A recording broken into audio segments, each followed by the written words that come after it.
Just imagine going back in time, way back, before the exams, before the pressure, before life got complicated, back to when your biggest problem was coming home before dark. You remember those days, don't you? The park, the cycling, the games in the street, coming home completely covered in mud and not caring even a little bit, laughing at everything and nothing at the same time. No judgment, no jealousy, just two kids existing together in the simplest, purest way. That feeling, that specific feeling is something nobody ever warns you about losing. I had friends like that. Me and my childhood friends used to cycle through whole neighborhood until our legs gave out. We would play in the park until it got dark, come home covered in mud every single time without fail. We laughed at everything. The kind of laughing where nothing is even that funny but you just can't stop. I don't know, those were the good days while I was living them. Nobody ever does. Then slowly, without any warning, without any fight, without any goodbye, it just stopped. I got busy, they got busy. Life pulled us in different directions, the way it always does. And one day, I looked up and realized I hadn't spoken to them in months. Those months became years, and years become decades, maybe. Here's the part that gets me. Two of those friends live directly behind my house. Not in another city, not in another country. Literally behind my house. Some nights I sit at my window and I can see their roof from where I am sitting. The same roof I used to run past every single day on my way to meet them.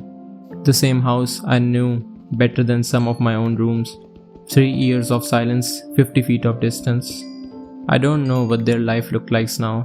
I don't know what they are doing, who they are talking to, what they are going through. And they probably don't know mine either. That's not distance, that's something else entirely. Something that doesn't have a clean name. And this is the thing nobody really talks about honestly. There was no last day, no morning, no moment where you both decided this was the ending. You don't remember the last time you properly laughed with them because it felt like normal day. It felt like there would be more days after it, but there weren't. You made promises, best friends forever, those WhatsApp messages where you planned to meet up like old times. We both know how those ended, left on read, or replied to with soon. That soon never came. It's not because anyone is a bad person. It's not because the friendship wasn't real. It's just because everybody's life is getting harder quietly. There's college, there's family, there's pressure coming from every direction. You don't even have time to call someone for 10 minutes anymore. How are you supposed to maintain something that needed entire afternoon to survive? And here's what it makes worse. Nobody decided to end it. There was no conversation, no falling out, no reason you can point to and say that's where it broke.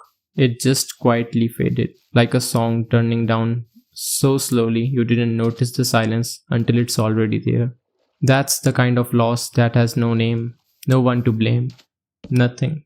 Just an empty space where someone used to be. You aren't kids anymore.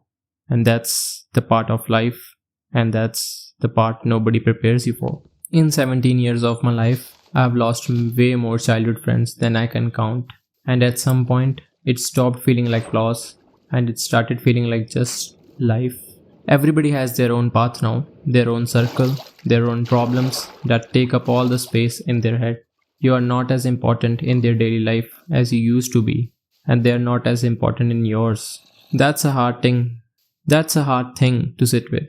It'll make you angry sometimes. It'll make you nostalgic at 1 a.m. scrolling through old photos, wondering where everyone went. But you can't go back. You can't open a photo from 8 years ago and step inside it. And maybe that's the hardest part. Not losing the person, but losing the version of life that made sense when they were in it. The afternoons that had no agenda. The days that didn't need a plan. The friendship that just existed without anyone having to try. That world is just gone, and no amount of missing it brings it back. What you can do, and I say this is not an advice actually, but as something I kept thinking about, it is just let it go. If they live nearby, knock in their door. No plan, no occasion, nothing fancy. Just show up the way you used to when you were kids and nobody needed a reason to come over. If they are far away, just call them, not a text, an actual call. Because here's the truth that sits quietly in the back of my head. You don't know which conversation was the last real one. You don't know if you are already had it or you are just waiting for that last conversation to go. Childhood friendships are just different from every friendship you'll ever have. Not better necessarily, but just different. There's something about growing up alongside them, someone that can't be replicated later. You shared a version of yourself that don't exist anymore, and they are the only ones who knew that version. Maybe that's why it hurts when you feel distant. You are not just missing them, you are missing who you were when you were with them.